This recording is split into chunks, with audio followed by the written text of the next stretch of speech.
Get out the insurance cards, get out the copays. The office is open, my friends. Brought to you by drroto.com. Hello everybody, it's Override. So let's get to it. Bring the pain!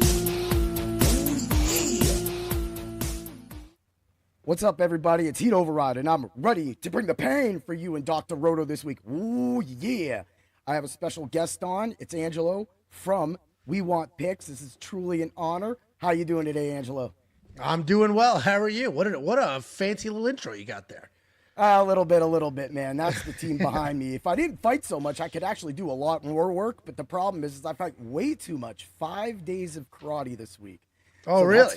Yeah, that's what I am. I'm a point fighter for a team that travels. So, yep, that's who I am. I know you're a wrestler.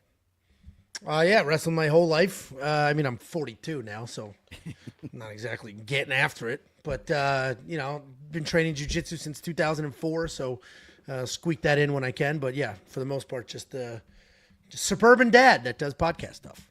Yeah. That's what makes podcasting great. You can reach out, you can collaborate, have moments like this where somebody and a team like you, the team you have around you, by the way, is amazing.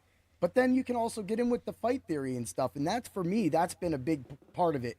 Like I said, I'm a UFC rookie. I watched Ken Shamrock versus Dan Severn. Literally the first match. It was part 2. So that's the one Severn won, of course.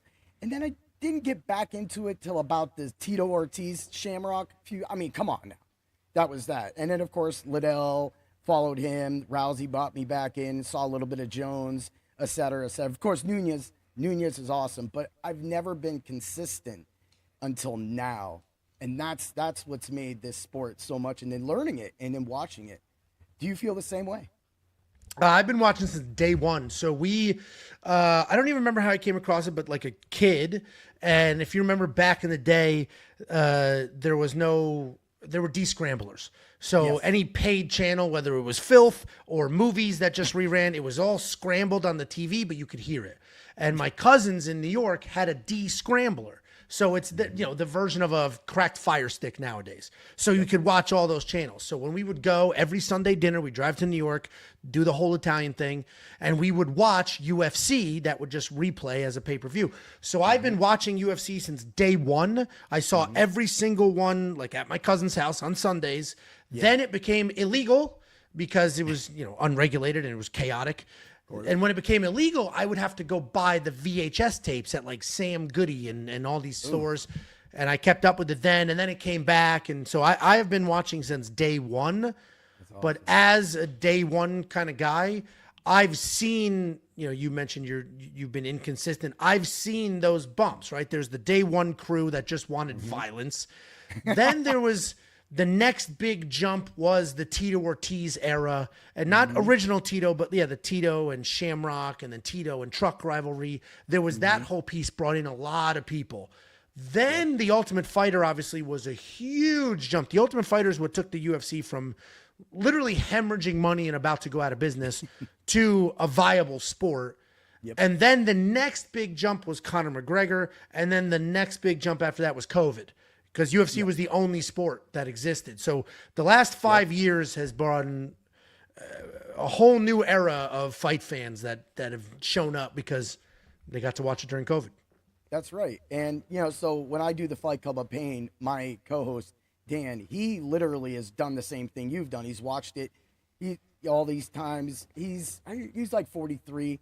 So he has the same pathway, trajectory kind of where I'm 47, so like I was like a macho man, duty kind of guy, wrestling coming in, and I had the black box as well too, and so I was getting my wrestling pay-per-views, and then the UFC came on, and I'm like, why not? It's free. Yeah. This is like brutality. This is at the same time of life when Faces of Death came out on VHS. So, oh yeah, bum fights, Faces of Death, a wild VHS era. It was, and for us, that's all we had. We just couldn't go to YouTube and plop it on. But now we have this format and everything. So that's exactly it. What inspired you to start We Want Picks? So technically speaking, I started We Want Picks in 2016, And that's when DraftKings Fantasy, not DraftKings the sports book, that's when DraftKings Fantasy added UFC. So in 2016, it's basically fantasy football, but for fights. You would get a salary and you draft your fighters. And me and a few people would compete with each other doing that. We all loved the sport. And now we had a cool way. This is before sports betting was even viable outside of Vegas. So we started doing that. And I bought WeWantPicks.com, and it was a blog. And I would just write who the fighters are and who wins, who loses, who you should have in your lineup or not. Then I had my first kid. So that went away fast. I was like, I don't have time for all this. Then COVID came around, and, I had still been a diehard UFC fan, but now some of my other friends started to become UFC fans, and it was the only sport on. And I moved here in Texas, and so my neighbors were coming over. So we really started to get into competing with each other on DraftKings Fantasy, and I brought in new people. So I was going to YouTube to do research on fighters I've never heard of before. And I came across these two Canadians. They don't do it anymore. Fight Night Picks. And I saw their breakdown of like this fighter versus this fighter, and here's who they are. And I was using that for my DraftKings. And then, a few, however long of that, I was like, dude, we could do this. We could do this. We can break down fights. We're like normal, funny, and we'll bring the whole element of like, I managed professional fighters forever. My buddy Jacob, who I do the show with, he didn't. He has no real background in any of it. I'm like, that could be our dynamic. So we started with 4 of us, and then it dwindled down to 2 just because life gets in the way. And so that's basically saw somebody else do it and said I could do that, and started doing it. Yeah, and that's practically it. So like when I stepped onto the scene and Super Bowl had ended and everything, is at Dr. Roto, we're huge into football. We just had our baseball write-up yesterday, put out a $2,000 winner. And it's just crazy sometimes when you get into the DFS side of things and how it's changed, how there's less money in it now, but how being unique, it leads down different paths. And that's, eventually we are going to talk about the DFS, UFC side of things. But yeah, you bring that up. And so for me as a point fighter, I'm trying to find the angles. I have to watch all this fight tape. And I guess I kind of put the NFL on the side. And now I'm getting back into that. So the next month's going to be complete chaos. And then I get to see what an actual system looks like when I have a live NFL season and UFC fights going on. But you know what? We do it for the love of the customers, the subs, the people, the fans. It brings all of us together to do something similar, whether it be betting or playing DFS. That right there, lineup construction, huge part of that. And, that's something that I love to do with people. I'd rather somebody take that advice and win $1 million rather than me win $1 million. Because for me, it's about the passion and the joy. It feels nice to win money when we win money. But at the same time, that's kind of my feeling. Do you feel that same way? Fuck no. I could win $1 million? You out of your mind? Yeah, I mean, if you said, hey, Angelo, you win $1 million, or some other random person you don't know, yeah, me. I pick me. Hell yeah. But to your point though, obviously we sell our own premium service on our own website. Yes. And literally I was checking my Twitter DMs for this link, and while checking, I got a DM from somebody that said, I just won $10,000 using your optimizer. And that obviously I'm like, oh, that's awesome. And that's awesome for 2 reasons. One, happy for that guy, happy that somebody that took the time to go to my website, whether it was to support us or to, get a cheat code to make some money. For whatever reason, I'm happy that it worked out for them. I'm happy for me because, hey, this is working, and I'm going to screen down shot the hell out of that and send it to the world. And happy for that guy as well. So, yeah, of course, I want to see – nothing makes me happier than the collective we at We Want Picks have a phenomenal night, and then the many, many thousands of people in that universe that either watched the free videos or went to the website, everybody made money. Nothing makes me happier than that. But if I have to choose between you or me and $1 million, me. I choose me. Every 10 out of 10 times, won't even hesitate. Sometimes I guess I'm too brash. I'm too brash, man. But yeah, I would love that. It definitely 3 weeks ago, I had that moment. My DFS lineup, went to bed. We're looking at 5 digits. And I'm like, this is never. I always call myself the bridesmaid of DFS for a reason. And it's because it's like, oh, look, I go to sleep first place, wake up in the morning, 20 points, I'm under now. And here we go with, a $750 day, which is still not bad at all. Not bad. I'm not going to deny that at all. I was able to take that money and bring up the co-host, Dan, and we went to Waldemere here in Erie for a whole day at the amusement parks, riding rides. He had not been there for 15 years. So it's like, just something to do. I love to do stuff like that. And I think that's what's unique about the UFC community. Since I've been diving into more of it, I see a collective community, as you're saying, and just the way that people, you get those few knuckleheads that kind of go, blah, blah, blah, blah, blah. And then you go, hey, dude, if you're going to play the wrong bet, you're playing the wrong bet. In the end, they're the ones who push that button. They place the bet. We just direct them towards that way. That's what we do. So, I have it like, we can go back. We could talk about Ricci's knockout yesterday. I thought that fight was going over, but I was like, you know what? I'm playing the 1,000 knockout for both. If you're going to give me a knockout line for plus 1,000, who's not going to put money on that? Just if it happens, it happens. It did. So it did. I didn't care which one of those girls won yesterday. I just wanted that knockout to happen. Yeah, that over screwed me, I'll tell you, or that under screwed me, I'll tell you that. And that's this is a wild sport. And sometimes I'm a victim of my own success, meaning we built something pretty big. Like we built something with a meaningful amount of viewers and people who interact with us, and people love us no matter what. People will hate us no matter what. Like that's the internet, right? And we're kind of a victim of our own success because we have so many eyes and so much pressure. And when something does well, the expectation will do well forever. For example, I have what I call a safety parlay. And historically speaking, it's done unbelievably well. 3 years of doing well. Every single result is on the website so you can see. And the last couple of weeks, it has not done well at all. And it's just like, you're an idiot. How could this be? And I had the over 2.5 in that fight in the safety parlay. And obviously, it's easy to be a genius the next morning and be like, how could you? But the reality is these are fist fights, and it is chaos in these fights. And the Ricci example is a great one because every metric that has ever existed in the history of their fighting history said this fight will go over 2.5 rounds. Neither one of them are particularly dangerous. They're both very tough. And then we have a first round that was like, this fight could go 29 rounds. And then we get to that second round, and all of a sudden there's one random one elbow against the cage that literally hits the eyeball, and it changed the whole fight. And that's, as a fight fan, that's what makes this sport wild, and I love it. As somebody who's trying to make a couple of bucks while watching the fights, moments like that are either amazing because of a plus 1,000 payout in the chaos, or like, oh my God, I can't rely on anything anymore. So it's an unbelievable... It's a wild ride. It's a wild ride. It is. And, you get that with the other DFS sports. You get that with football. But I think football is a little more centralized because of how popular it is. Baseball, you can definitely be contrarian. Like Nick Kurtz, the 4 home runs, 8 RBIs the other day. That's just insane. That only happens. That goes back to the Chisenhall so many years ago when Lonnie Chisenhall hit 3 home runs, 12 RBIs for the Cleveland, now Guardians. So when you make calls like that and stuff, that's stuff we love to do. Like for me, when I made the DeRitter call against Nickel, I picked DeRitter to win that fight, or Nickel to win that fight. But I said, you know what? Those knees by DeRitter are freaking insane, and we saw that again today or yesterday. And I go back to it. I says, why not? Why can't a knockout happen? So that's why sometimes I look for those bets. I'll throw down a unit, 2 units on that, but then you always head yourself back to it. But it's like you said, the chaos.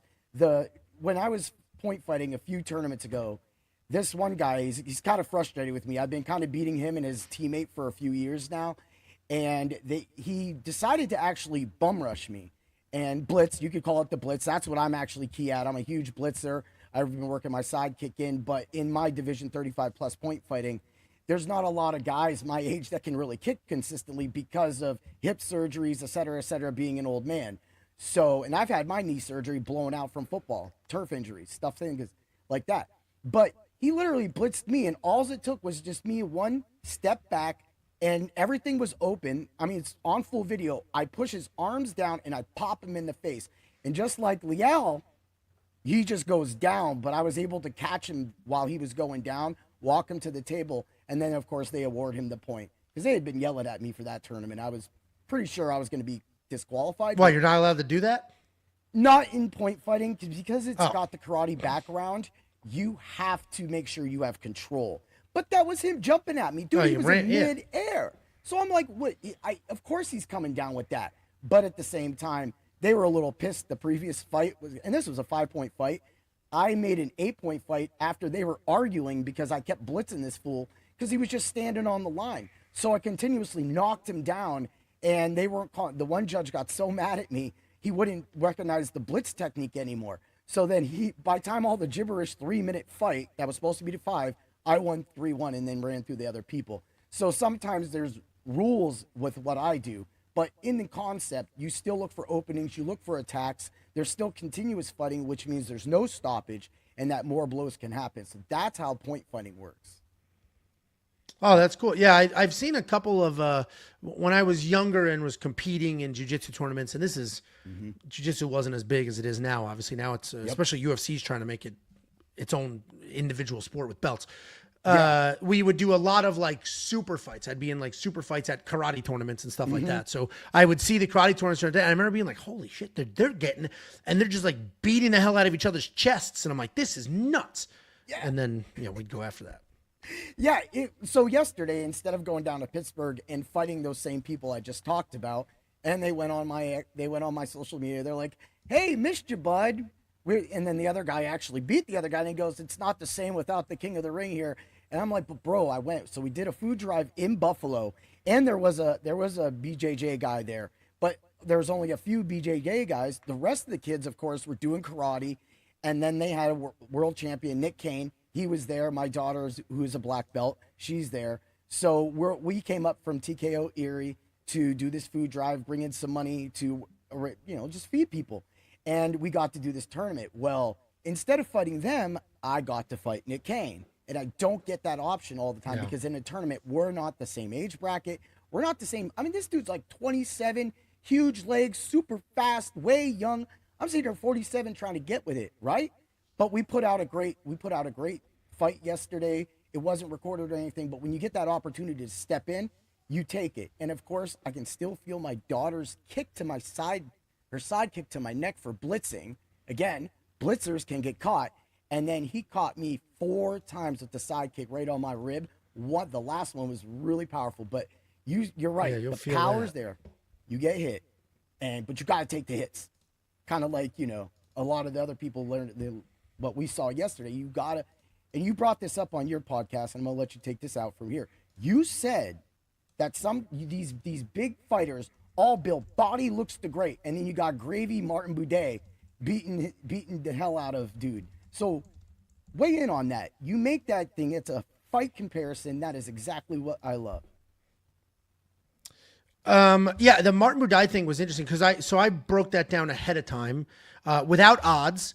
And I was like, I think Martin Boudet's going to win this fight, right? We got this big jacked up jiu-jitsu nerd, but that's it. If he can't get it to the ground, he doesn't have much to offer. And Martin Boudet isn't anything special to look at, but this dude is at least a well-rounded fighter. And then when that fight started, he was worse to look at than I even imagined, but he was the better fighter. And this is fighting. And sometimes you could be a wild specialist. Sometimes you could be so good at one thing that's all you need.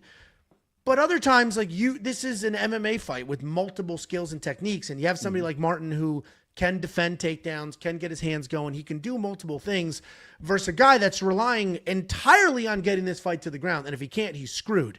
And you know what?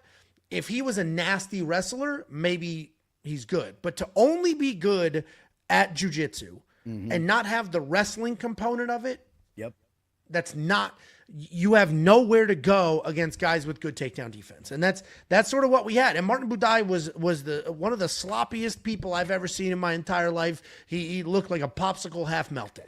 But the reality is, he has actual fight skills, and if the dude ran a quarter of a mile once a week, that fight would have been even wider than it was. But we're still in an era. The sport is still new. It's 30 years old or whatever it is, 33 years old. It's still a new sport.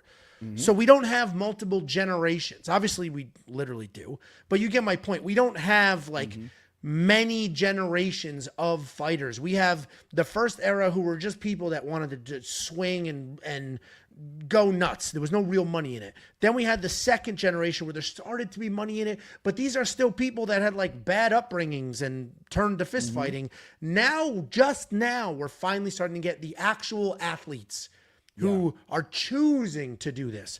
But we still haven't fully engulfed ourselves in that. We still have people like the guy Martin Budai just beat, Marcus Buchecha, who are good at one thing and trying to go into MMA. We still don't have a full clean slate of true MMA athletes.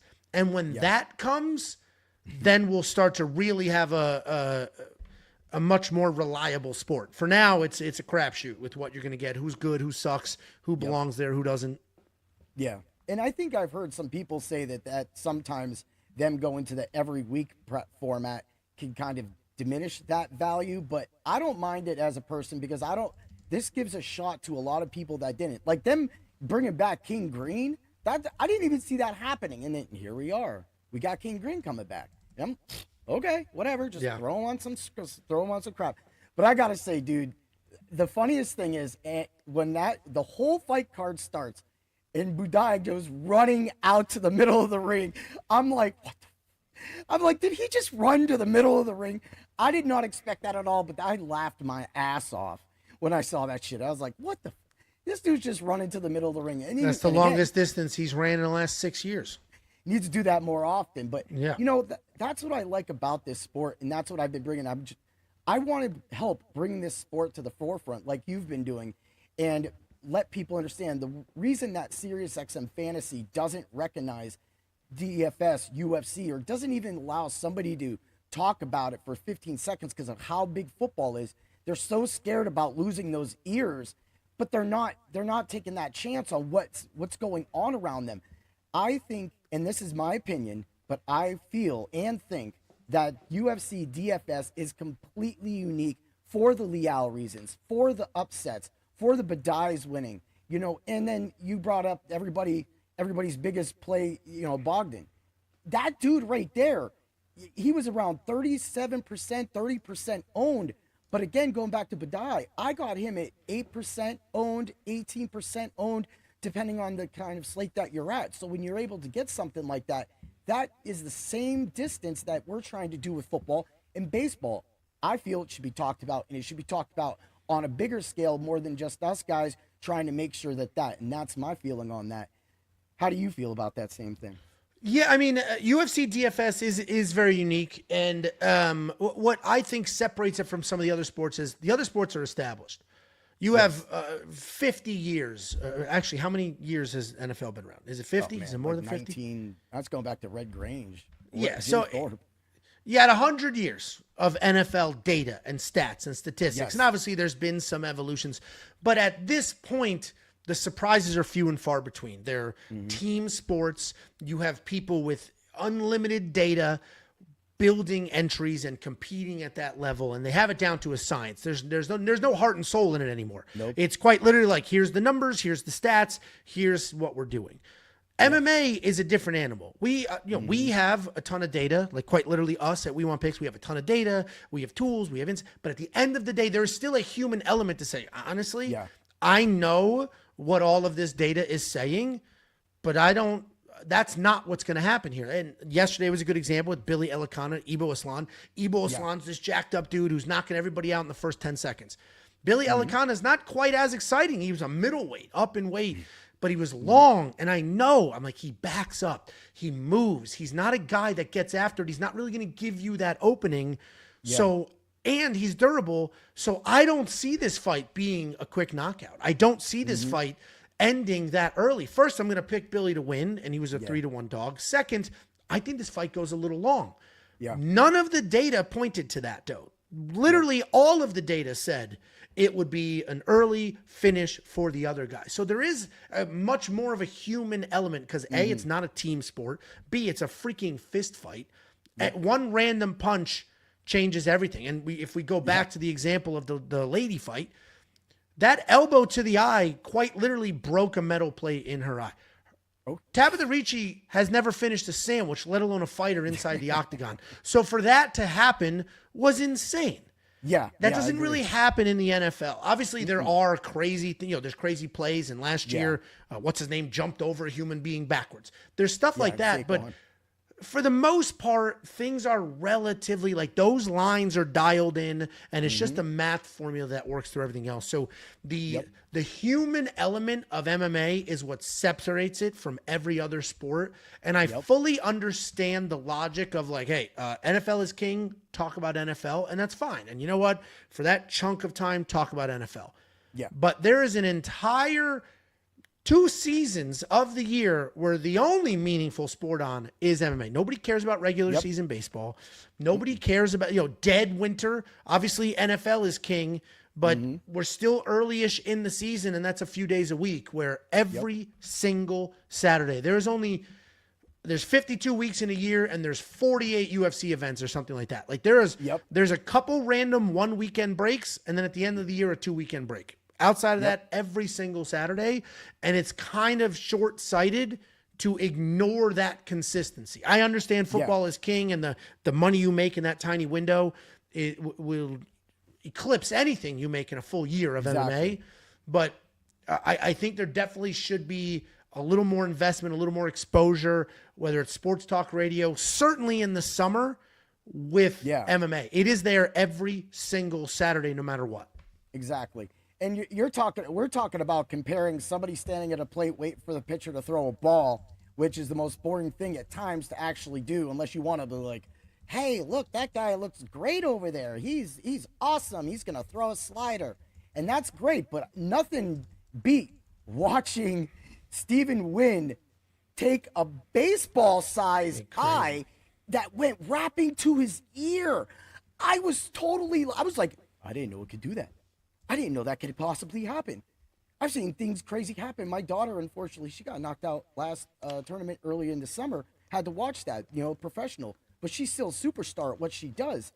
She's still going to go back out there and do that. But when you see things like that happen, you're like, whoa, that was freaking wild. When you seen that thing growing, you knew they were going to stop that in the second, didn't you? Yeah, I mean, they should have stopped that fight way earlier. And anybody who didn't watch, this guy was knocked down 6 times in the first round. And not like, ooh, I fell on my butt, that was questionable. Like, fell down like a tree that was cut at the bottom, knocked down. And it was bizarre that it wasn't stopped, frankly. It was very bizarre that it wasn't stopped. And then it continued, and there were more knockdowns. Quite literally, a record was set with the amount of times that this guy was knocked down. He had one moment in the fight where he landed his own clean punch, and it was like, okay. But every other minute of that fight was that guy just building CTE. It made no sense that it continued. The eye was almost like the final excuse for them to stop it, because without the eye, they were just going to let this dude get knocked unconscious 10 more times. I do agree with that. I mean, 10, maybe 14. This was out of hand. I was sitting there just walking, and it was like every time dude threw the kick, it was like whoop, right? And it was like boom, down. And it wasn't just like you said, it was like timber trees falling. He was hitting the ground, he got mounted, and he's getting knocked, and I'm honestly getting knocked back to life, if that's what was happening. Yeah. He got knocked back to life at least 5-6 times, of course. He gets out of that round, like you said, and you're just like wondering, because you brought up that the last 10 seconds, that should have just been called. I'm like, this is done. It's not good.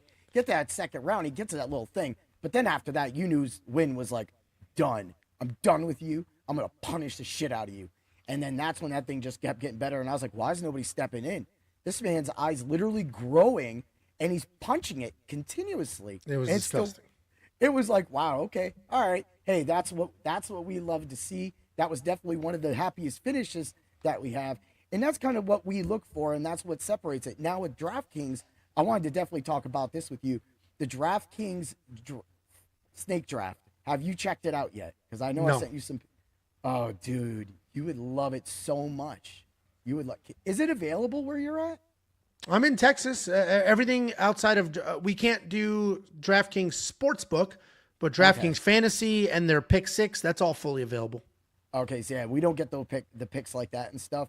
So, like I was explaining, it's just like fantasy football, like you said. You get the draft. There's no salary included, anything at all. It's a 3-man league, and you could throw down starting at 1, 5, 10. I threw down a 10 this week just to, just have fun with it.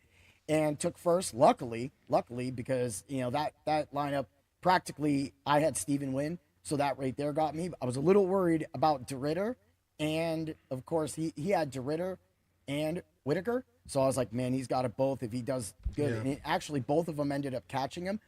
I won that 250 to 220, I think it was. But it's just 3 people picking 4 fighters. Best man, best woman wins. And that's I just thought it was a really good thing because like with DK, you get the bigger contest. You get the $120,000 prize, blah, blah, blah, big thing. But when you go to FanDuel, you don't get that. You get like a 4,000 or 5,000 limit, $8 contest. Top prize is 5. And it's like, all right, guys, I see what we're doing here. We're limiting. But the fact that I just thought it was a fresh ad for DK on that. And I found so much fun with it recently. So it's just you and 2 strangers, and you just Yep. draft. I get a fighter, you get a fighter. I get a Yep. fighter, you get a fighter. Yeah, that's a cool concept. And then you snake back. So like if you're the third draft, you get the 3rd and 4th pick. So that's a really nice, unique move right there too. You can really grab who you want, and it just adds a little flair to it. But they're not. You just put it up. I was looking. I was like, man, can we get a 4th guy in this thing? But how many I think fighters do you put in a lineup? It's so because it's a best ball format. 3 start and you get 1 reserve. The top Okay. 3 scores win. Go in. That's cool. That is a cool concept. I'll have to check it out and give it a try because that is a definitely a fun twist. Can you invite people? Like, can you Yes. do it with 3 people of your choosing? Yeah, that's cool. Yep. Yep. Yeah. I was just like, holy crap. I already kind of thought about that too. I was like, man, if 2 people on the same team kind of took in and were on the stage, but let's not talk conspiracies here. 'Cause I I'm was like, sure they've considered all avenues, and I bet that money DK doesn't smart. work. Yeah, that's not going to work. They will catch your ass and they will ban your account. That is for a fact. But the fact that you can do that, it's just so fun. I came in. I think on that lineup, I got Liao, which he went down, and then I had Blackshear, and then of course I had Win, and then I want to say my 4th guy, I can't even remember right now offhand, but it was one of the favorites. He won, but he only got like 70 or 80 points. So it allowed me to get to that 250 plateau. But it's just, like I said, it's fun. And, maybe that's something for you guys to go, you and Jacob, to put your money together and see like, hey, who's really running their mouth now? Or I'm going to pick the wrestlers and Jake's going to do his wild ass shit. Like, it just, to me, is one of those fun little concepts that I see the innovation with DK. And that goes back to where I think mainstream sometimes doesn't respect the sport yet. But as long as people like us keep talking about it, we're going to be able to make this thing happen in the future. Bigger contests, more fun things. Well, and I also think the industry is moving towards actual sports betting and less DFS. Obviously, DFS is more widely available in most places, but if sports betting was regulated sports betting, because you can use offshore books in most states, perfectly legal. Like I'm in Texas, I can use Bet Online, I can use Bet US, I can perfectly legal. It's not regulated though. So if I have an issue, there is no governing body. It is what it is. But if sports betting was regulated and legal in every single state, I don't know where DFS goes. I do think the biggest issue for DFS is sports betting. Yeah, I agree. We have actually been focusing a lot more on that on the Dr. Roto site. We're able to bring on the betting onto the site instead of having, because of credit card reasons, you can't have betting and DFS on the same site if you take a credit card for payment, et cetera, et cetera. So we had to jump that through, but now that that's all allowed, we're able to put the bets on and the DFS plays, and that's kind of where we go with that. But dude, you're right. DFS is almost dying, and that's because the money has become double ups. You can't make that. So like when I had that big lineup a couple weeks ago, was able to go in, I'm only putting in 1 lineup. I'm not a max lineup guy. We have those tools too, kind of like your optimizer, the DK optimizer, FanDuel optimizer. We have all that for baseball, football. Heck, that wins a lot of people money. If you put 150 lineups in, you're going to win some money. But to go straight up and get something like that and do it, that just shows that you can, again, goes back to the fight theory, but making this sport move forward, doing what makes it more innovative and having it that way. Yeah, it's definitely an environment where everything depends on how exciting the fight cards are and how excited people are for them. So we see that in our numbers. We do anywhere from 400,000 to 550,000 unique views a month on YouTube. Yep. And the only difference in that stream of views, it's not the quality of the content. The content is always the content. It is quite literally how good the fight cards are or are not. And if they are good fight cards that people are excited about, our views are through the roof. Our UFC 318 views were through the roof. Yeah. Our UFC 317 views through the roof. Our 316 views, just okay. And that's not us. That is quite literally just the quality of the fight card. So where the UFC needs superstars and they need well-built full cards to sell as a product, traditional sports have diehard loyal fans of the logo. I am a Steelers, and this isn't actually me, but I am a Steelers fan through and through, no matter what. I don't care who they're playing. I don't care if it's supposed to be a blowout. I don't care. I will watch that game every Sunday, no matter what. MMA doesn't have there. Some of us are like that, right? I will literally watch every fight, whether I had the YouTube channel or not. And there's a faction of people in that category, but there's a giant chunk, probably the 80%, that watch the big stuff. Yeah. And it's a sport very reliant on hype, very reliant on marketing, very reliant on the quality of the fight card. So it gets a little tricky sometimes to build any meaningful momentum if the fight cards just aren't there. Yeah, I agree with that. And you brought that up, the Pantoja Topuria fight card. Holy crap. It was the first time other than football, and this was Super Bowl. Super Bowl had the big number for us. Like when we did that, Doc came on, and we were over 500 live views, but that just happens because Doc is Dr. Roto. And so, but when we did that card, we got 230 at once. And I was like, oh, whoa, okay. Normally we're getting like 40 to 60, which isn't bad. But then you get that and you're like, oh, okay. But it shows in the card. It shows with the quality of the card. But like you said, we're going to be here. And then making that DFS, that's why I always try to include DFS, because DFS is I don't think it'll ever leave. I don't want it to leave because I still think it has the unique values to it where you could throw down $1 and you can make $3,000 or $5,000 off of it instead of having to worry about odds. It comes down to the lineup building, which was a big part of what I say my learning curve for the UFC was being able to take my same modules, move them to fighters, and then pull them in. Practically move it like a showdown slate for football, or you could say like a Monday, Thursday slate. That way you have only 4 teams to pick from, et cetera, so many players. So you have to be unique, but you have to like move it. One of our guys last year actually maxed entered one of the Thursday contests, just a straight Thursday showdown alone with 150, and he hit huge 75K because, and I think that's what makes this sport, again, unique on the DF side, because other people are used to seeing percentages around 20 or 30. Oh, that's going to be over-owned or that. In the UFC, that's actually okay, but if you can get a 25-20, great. If you can get a 17 or 8, that's even better. And that was like Ricci, I pulled her. She was an 11%. And then like I was saying with Boudet, he was a 9%. But then Michael Johnson was a 6% owned on some of the big slates a few weeks ago. And so that always gives me that unique idea of lineup building. And that's a big thing. I know that I watched you guys when you guys do your DFS stuff, and I'm like, holy crap, you guys are just putting it in, getting it in. And that's what made people like Boudet such a key to this card this week.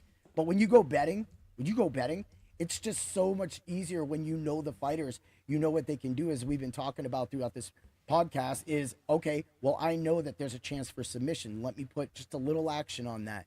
You don't have to do a full unit. Now let me hit this. And then with UFC betting, which I think it completely makes it different and better. Instead of having to build ladders, you can build finishes. You can have the first round knockout. You can have the first and second round knockout. You can have 1, 2, 3. You can have the overall knockout to cover if the other fighter gets lucky. And for that right there, that's why, and that's what I'm going to say makes this sport unique, special, and great to be part of, man.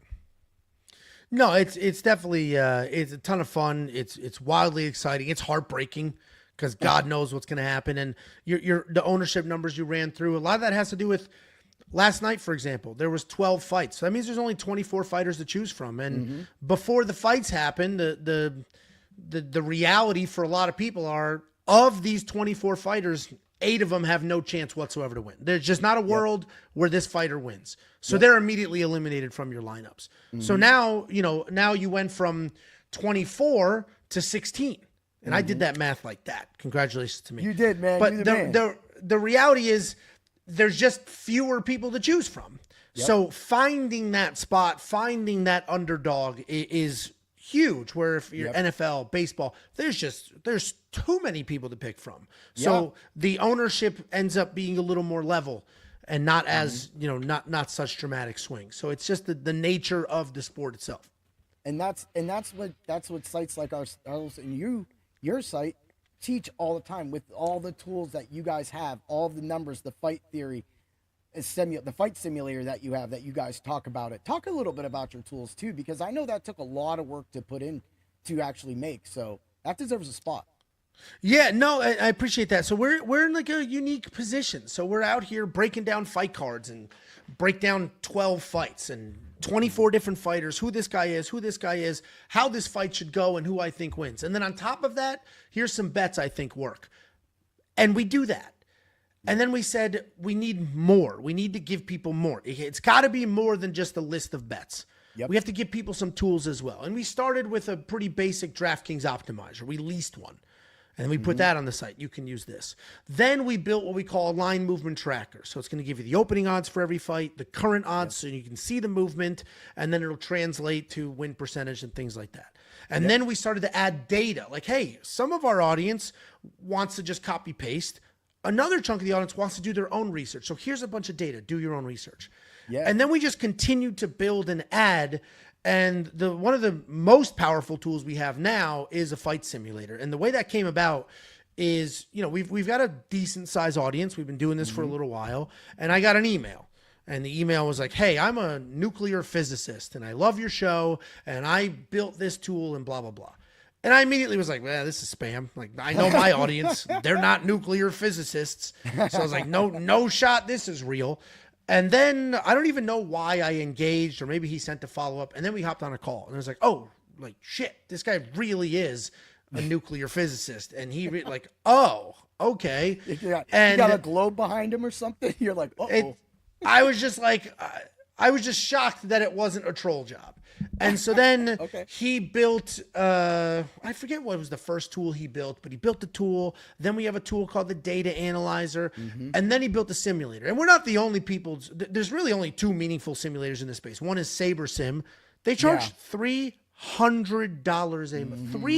$300 a month. We charge 10. And I have always been in the volume mindset. Like, listen, I am going to cater to the 90% of people. I'm not going to try to find this tiny sliver of people that are willing to spend.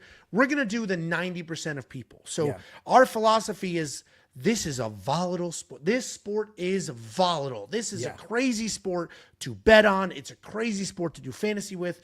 So we're just going to keep adding to this membership. I want to make this the most undeniable value that has ever existed. And so the fight simulator is the latest addition to that. And that doesn't make me immune to being called every name you could ever imagine when I get a fight pick wrong. But what it does is, at the very least, gives people a million different options. Like, here's what I think, but here's a whole bunch of tools. Here's an artificial intelligence. If you want to do your own research, it's available to you.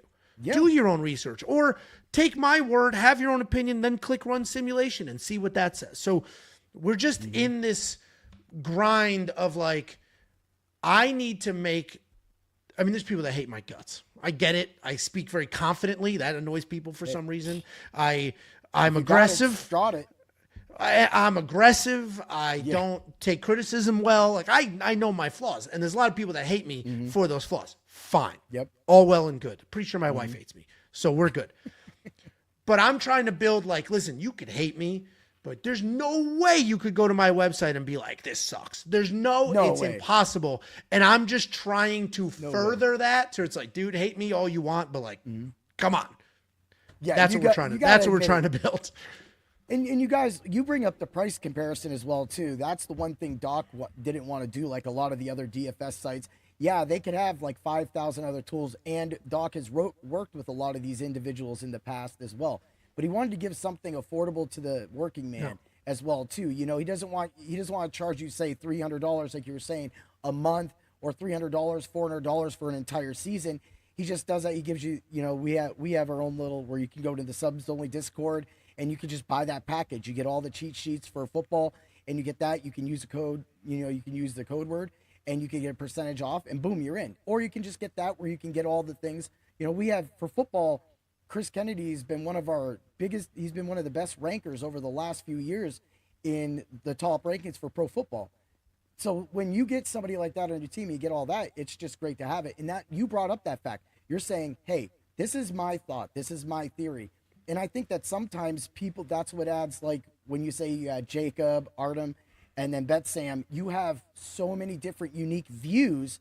You see who lines in with what, but you see when someone decides to take a stance and goes aside and goes, I'm putting my foot down, this is it. And if you as a consumer, as a fan go, you know what, I believe that, I'm going to stick with him, then that's giving you the right expert. I've always believed in find your expert, because if that expert plays exactly like you, you're more going to be in tune with them.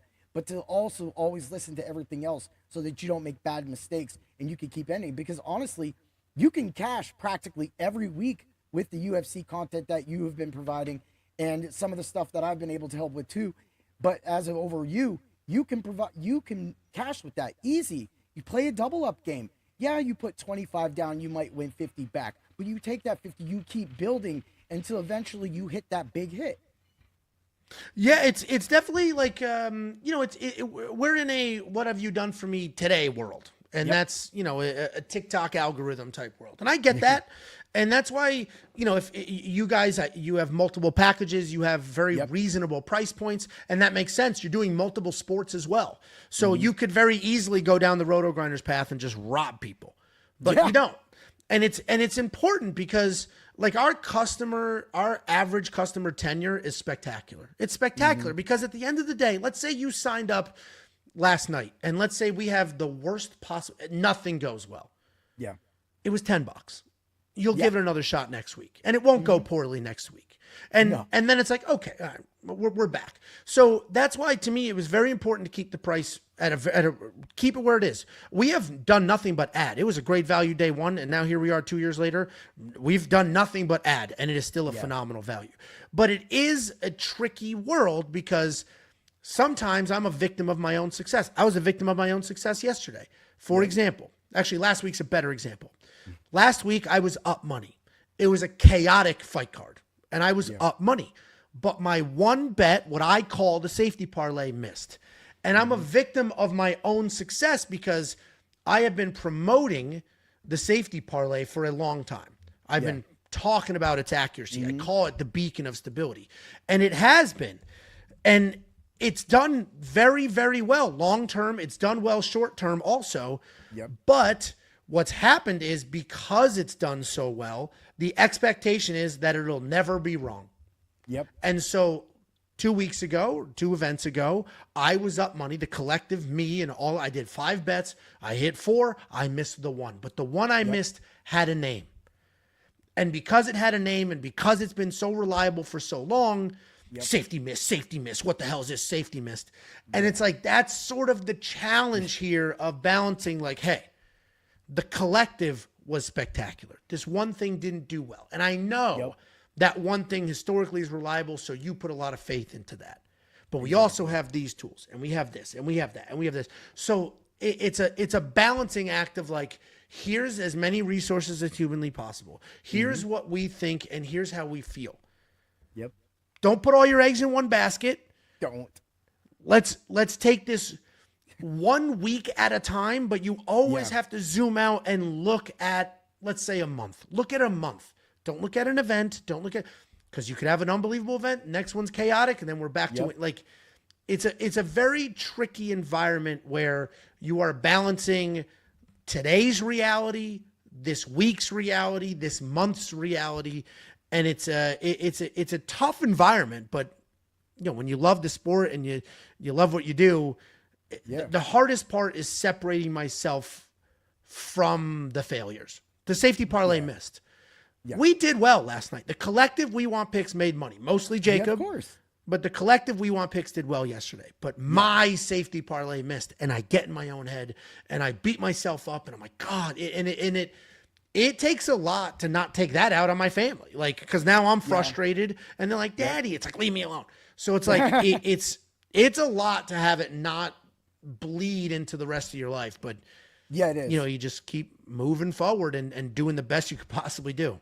Yeah, no, I'm the same. I'm the same way, of course, with, like I said, with the football. And then for the weekends, I do the baseball bets. And then, of course, during the weekday, I do my five-tastic picks, which they were trying to put on MSN, the MSN portion of because we have a deal with MSN. They were trying to put it out there for free. But after 1 week, they were like, hell no, we can't have that out there. So they put it behind the paywall. And so, like, I evolved this. It started out as a picks kind of article. And then Doc came with me and goes, look, I don't understand fighting. And everything you just described to me described how you fight. But I'm lost. He goes, I'm still lost. So we cut it out. We threw in some DFS picks. That's just something I've always been able to do. Be contrarian. That's what I build myself on during football. I have the Ultra Contrarian show.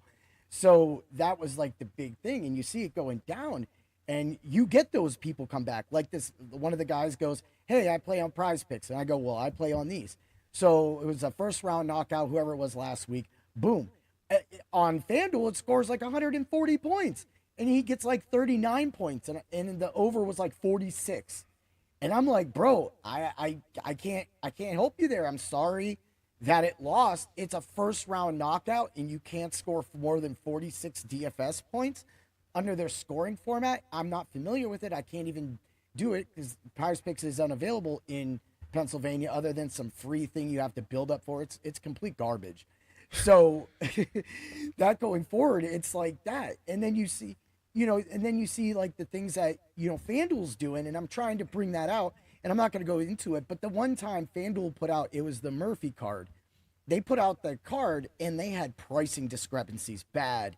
And on Friday, they canceled everybody's entries, refunded everything, and made a whole new slate with new numbers. Now, they're allowed to do that, but it was like, come on, man. Like, you had this out for 3-4 days. So, since then, and I've noticed, I don't know if it's been going on as a trend, but I've noticed, especially with FanDuel, they've been getting out their lineups a lot later in the week. It's like Friday afternoon. It's crazy. Yeah, and we're trying to, like, I went to do a baseball bet today for the Cubs because they're going to abuse the hell out of that pitcher. And, I was like, okay, Pete Crow Armstrong. Okay, we need Michael Bush. All right, we need our guy, Kyle Tucker. They're going to smash the hell out of this guy. All right, where are we at? And then I go to the thing, and all they got is Ben Brown's strikeout. Like, okay, I'll take that, but come on, man. So I go to DK. Oh, look, we got some DK. So it goes into the article because that's where I was able to make that picks. But that, you want to hold out, and you try not to hold, give the people options to make money, kind of what happened with the tackles. I caught them a few times with their tackles. That's why they only start the tackle props for football after the game starts now, because they don't have a way to gauge IDP, which is individual defensive player. I don't know if you play fantasy football, but no. That's where you pick like someone like TJ Watt. Boom, there you go. And you pick them and you get it. So like, seasonal wise, I give that. But when they go, TJ Watt's going to have more than 1.5 tackle, and they're predicted to win big. You're like, TJ Watt's going to have a sack. He's easily going to make at least 2 tackles, and they'll put the number at like a plus 110. So then I'll go smash it. But now it's a little different. Of course, you have to bend, you have to fold. DK itself allowed you to parlay that. They don't let you parlay that stuff anymore because, like one of the players last year I was able to take advantage of, Brian Cook, safety for the Kansas City Chiefs. They literally ran him at 3.5, 4.5 tackles for every game. Last year, his average was like 6.5. So it was just easy money all year long. I understand that. But those same advantages I see with this, and that's why I've been fighting so hard to bring it to the forefront, but also because of the community that websites like yourself and everybody have come together to describe. Is it toxic at times, especially with how big you are? You could definitely get real toxic. But at the same time, I also see that it's really rewarding too when we hit. Of course. No, of course. And I have to remind myself that it's a very passionate sport. It's very like people, even if you look pre-results, right? If you look at any one of my breakdown videos and there people are giving their own predictions, it is just everybody's attacking each other. I think this guy wins. What are you, an idiot? Like everybody is 100% sure. There is never someone like maybe. Everybody's 100% sure. They attack each other. And the craziest thing to me is 8 seconds after a fight happens, people bang right back in that comment section to a stranger. Told you. Told you. It's like, dude, this is nuts. So, but that is, on one hand, it's not a bad thing. It's just passion for the sport. On the other hand, if you're on the receiving end of random internet, you're an idiot, I'm a genius. It takes everything in me. It takes everything in me because I'll get the number one comment you get after you have a bad pick is like, how could you think like that was so thinking Damon Blackshear wins is dumb. It's like, oh, is it? Yeah. He's younger, faster. He's the better striker. He's the better grappler, and he beat the shit out of him the first round. So was that a crazy pick? So now, like, my reaction is like, tell you what, you list every single one of your picks for the next event right here. Yep. So we could all play Sunday Morning Genius or shut up. Yeah. And it drives me nuts. But, I am reminded in real life, anytime I meet somebody, my wife and I went out to UFC 317. Anytime somebody came up, people couldn't be nicer, couldn't be cooler, couldn't be more normal. So it's just like, and it's hard. You can't judge tone in text either. So if I'm in my feels because I got a pick wrong or a bet wrong, and then I'm reading a comment that's like, oh, safety missed, I could read it, safety missed, or I could read it like, safety missed. And it's like, whatever mood I'm in is how I'm going to read it. And it's just, oh, man. So Dude, there's a lot of toxicity, but there's also a ton of love. And like, if a video gets 25,000 views and there's 20 nasty comments, it's like, okay, there was also 24,980 normal people that didn't call you a fat weirdo who got the picks wrong. It's like, all right. Exactly. I'll Dude, take that. That's what it, and that's where, like, again, that's what the whole. Also, I did that math so fast again. You're just amazing. That's definitely throw it down. That's what Bring the Pain is all about. That's what it started out as. Literally, I would call in on Sirius XM when Doc and this other guy, Tommy G, were on, and I would just talk shit on whatever player. So you are a troll. Well, that's what it. You could say that. I would talk shit live. No, that's what it was. It was. I would be like, I wouldn't talk towards the expert. I would talk towards the player. I would be like, oh, okay. Come on, that is a little different. Yeah. Yes. I don't troll like that. But if a troll goes to troll me, I have a skit called Things That Make Me a Jerk, and that they will end up on that. So I don't hold back. There's just no way. The only thing I was told that when I made Bring the Pain was to swear a little less and to just keep bringing that energy because of names attached to it. But at the same time, that's what makes it is. That's what makes the passion. And that's what, if you're going to go back and you're going to fire back at me about this, we could dance all day long. But in the end, where's your picks at? Oh, you're going to come in here and you're going to talk about that, the over 2.5 hit, but I had the knockout happening. Oh, that's a big deal. Did you put the house on that? Did you put the house on that? Because if you put the house on that without consulting in me before you make that bet, and you just did it because of what you thought you were doing was right, then that's why you need services like what you provide. That's it. That's exactly it. The whole thing and the premise of it. Again, it goes back to not hitting the freaking place bet button, right? Look, we could sit here and bet home runs all day, right? But guess what? Somebody's going to be right. Somebody's going to be wrong. But in the end, it's about the consistency that you have built with your company over the time period since you have started your company that allows you to say what you say and do it whatever way you want to say it. If you want to be cocky about it, be cocky as shit. But if you want to be humble about it, you can be humble about it. But guess where the humble people end up? Outside looking for crumbs. They ain't getting shit on our watch. We need to bring the pain. You do get fired up, shit. Oh, that's why they're trying to contain me in these point fights. Because I'm so highly aggressive, and that's just the style. That's who I am. I don't know if that's the Italian in us, but that's it.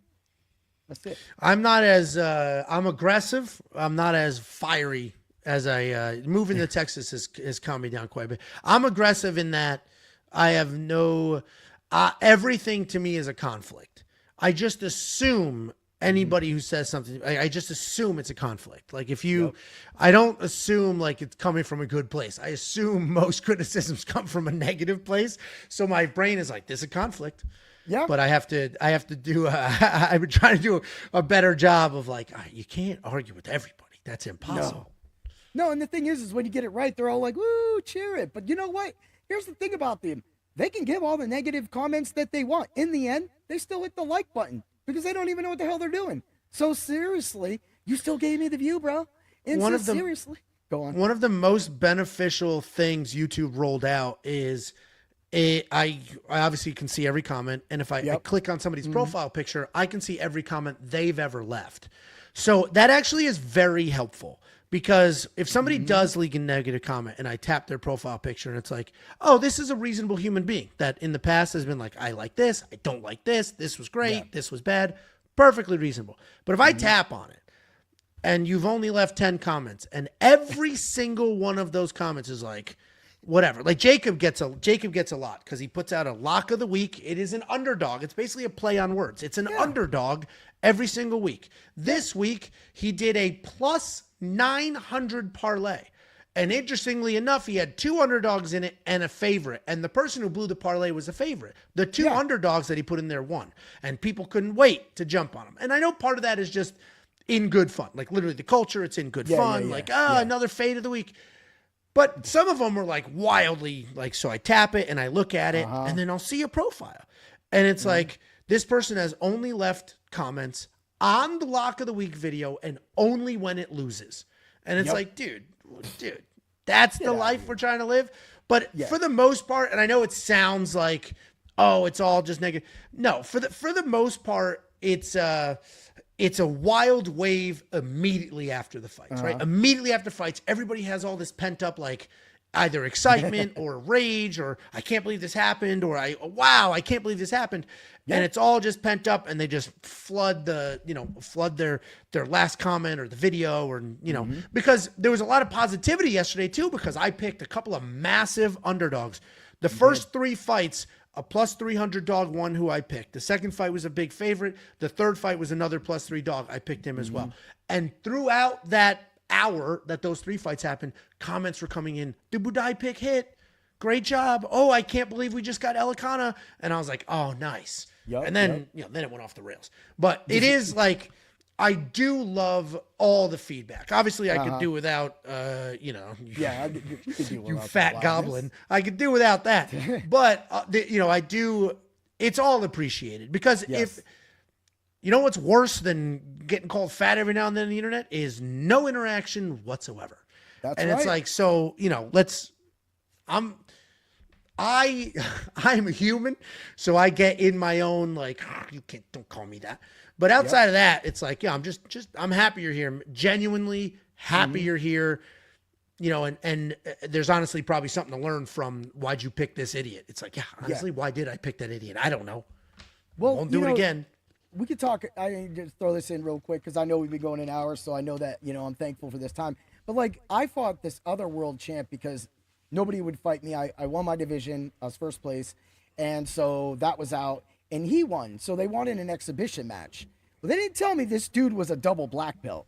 And I was like, all right, because he had a purple belt on. I'm like, all right, cool. I'm a purple belt, working on my brown belt this year. And I'm like, this should be, So I go to the guy, and it's literally, he's got spina bifida or something. So he has like half a spine, whatever that is. So my last fight prior to this guy was a 6'5" giant. I had to literally be cautious, couldn't blitz. Had to watch because, he just puts the hand out, point fight, boom. He gets he tore my head up anyway because that's all that I exposed. But I took his body out and got all the points in that way. But I was like, you would look at me and you go, okay, 19-year-old world champion, double world champion. How's this guy a world champion? Well, I figured out. He beat me at the last. I went to blitz him. He sidekicked the shit out of me, and that's it. But I was missing. My back fist was going over his head. You know, he was faster than me because he was young. And, you know, at times, I don't change up my game plan. And we've seen that recently, too, in a lot of fights. And you know, kind of like you could go back to Zellhuber last week. Like, literally, his corner said, you got to knock him out. And he went out there, and the first thing he did was throw head kicks at that Philly shell again, man. And I'm like, you got to know. So sometimes fighters can be numbskulls. We don't calm down. We do stupid stuff. We get it. But then, you know, eventually we do get it. We do listen. But if you're winning and you're doing all that stuff, it's great. It's when you're losing and you see them doing that numbs. Fight IQ is a huge thing. And that is what, like you said, brings the live element to things that, like, we do. The picks that we give, the stats that you put out, the information that all of you and your team give provide a unique experience and broad horizon that once you find those bets, you hit those bets, I guarantee if you take a bet from each one, a strong bet from each one of everybody in your team, they're going to end up positive every single week with a lot of money, and they'll have nothing to bitch about. God, I hope so. I hope so. That's what we did. Again, I appreciate the time. So go ahead, plug yourself, man. Tell everybody about We Want Picks, where they can find you, what you're all about, and your team. No, listen, I appreciate you having me. We're We Want Picks everywhere, every social, YouTube. WeWantPicks.com is a website. Just break down fights. We have some fun doing it. Try to give some solid insight. And anybody who wants and a little bit of an edge, some tools and some bets and a little bit more on the website. We have a whole suite of tools and information. One of the most popular things right now, though, are Jacob, my partner's live streams. On Saturdays, he watches the fights. He's live for 7 hours straight. He's placing bets for every fight. He's getting chat input. And 2 of the last 3 weeks, so for every fight card, he does a main card parlay. Yeah. But they're not his picks. It's the chat's picks. There's about anywhere from 1,000 to 1,200, 1,300 people in there. Mm-hmm. And their picks, he builds a full main card parlay. 2 weeks ago, it hit last night for $1,700. And it's not his picks. It's the chat. So he's got a lot of, they're the most interactive sort of live streams you're ever going to get. So watch those. Awesome. If you have a Saturday, you're watching some fights and you don't want to hear the typical commentary, just listen to his. Yeah, no, you're right about that. You get that. I love doing that. That had led to a 20K or 200K hit last year. One of the guys in our Discord was throwing at. He took my ultra contrarian. He literally moved one guy out. I went nuclear this week too, but he went nuclear. But he threw down in the right contest, which was a $150 or $200 entry, and first place was the $200,000. Never heard from him again. But yeah, I imagine. That's I probably would have did it too. You know, I'm sitting here with like, yeah, guys, look at me. I won $500. He's like, hey, guys, deuces. And I'm like, oh, shit, that's the way to go. But, yeah, man, I definitely think I was going to call in the other night, but this fire that I bring sometimes, it gets a little wild. And I just got home from fighting. So I know that sometimes when I get home from fighting, it's not the best thing to pop in live. Sure. Because my Adrenaline 11 is so jacked. So, again, I love doing this. I'll make sure you should be able to pull out the recordings for this at the end. If not, I'll make sure that you're able to get it. Any skits of this, audio-wise, video-wise, that you can pull for this for your entertainment. That's great. I'll put this on the Dr. Roto Network. It'll probably air free as well, or not free, but on the Dr. Roto Network as well too. So we're going to make sure we get this out, and everybody follow We Want Picks. Angelo and the team is getting it constantly done, and that's how we do it. That's how we really. Thanks again, Angelo, for coming on today. No, appreciate you. Thanks for having me. Ooh, yeah. Always remember to bring the pain. Ooh, yeah.